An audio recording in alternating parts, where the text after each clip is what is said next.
And the other thing with World War I, right?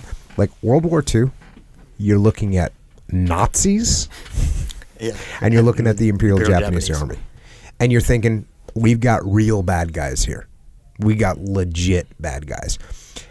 That's a factor too, right?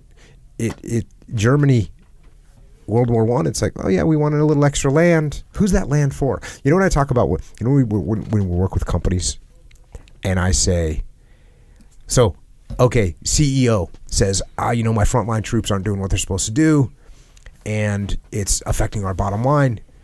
And, you know, I say, oh, well, you got to explain to them why it's important, right?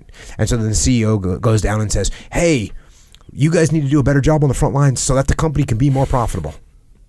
And the frontline people are like, we don't care if the company's more profitable. That doesn't matter to me. Yeah, like I'm making $17 an hour. I'm making $17 an hour, and I got a wife, and I got a kid, and I got a basketball game tonight, and I got a mortgage, and I got a house payment. The company being profitable makes no difference to me whatsoever. Yeah. So imagine now you're World War I, and you're going to get an extra 14 miles of land. That's the goal, to get 14 miles of land in some country.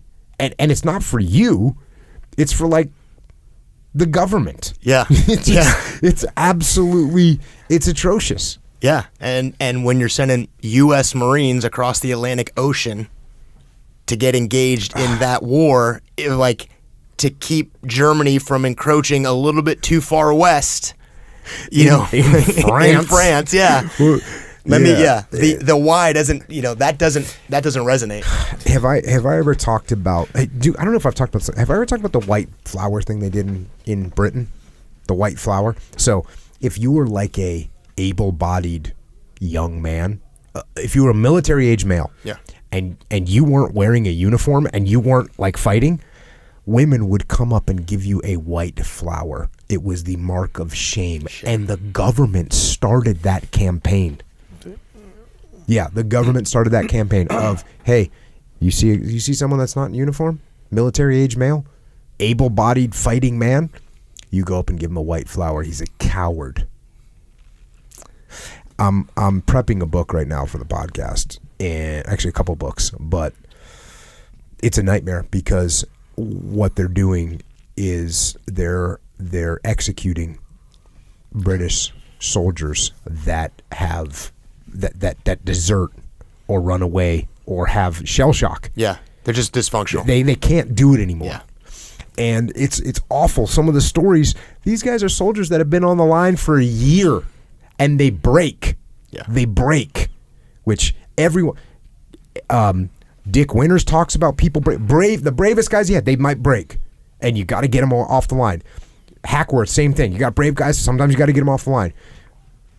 World War I, we got a British soldier. He's been fighting for a year in the trenches. He's been getting mortared. He's been getting bombed. He says, I can't do this anymore. Okay, we're going to shoot you at dawn.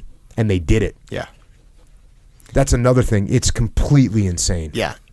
We use the analogy a lot. We talk about this at Echelon Front. Like, hey, your folks, when you're pushing your folks too hard, it's like driving a car in the red. You're running this car in the red. You're running them hard. And if you keep them in the red too long, that car is going to break. That an engine is going to break. Now you can push to the red a little bit. You can kind of throttle up and do that, and then you got to bring it back. And that's sort of one of the leader's job is to sort of pay attention to that. This is the idea of like, I'm going to run my car in the red until my car explodes, and then I'm going to be mad at the car. I'm going to blame the car.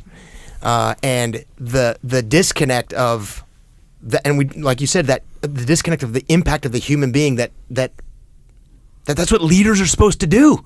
That's their job. Is to, and Dick Winters had that, he talked about the idea of like, hey, when somebody puts their head in their hands, that's a physical, they're literally showing you, hey man, I'm breaking right now. And the willingness to just say, go do it again, and then get to the point of like, I can't, and then go, we're done with you. We don't have any more use for you anymore. Yeah. That's hard to comprehend. It's hard to comprehend.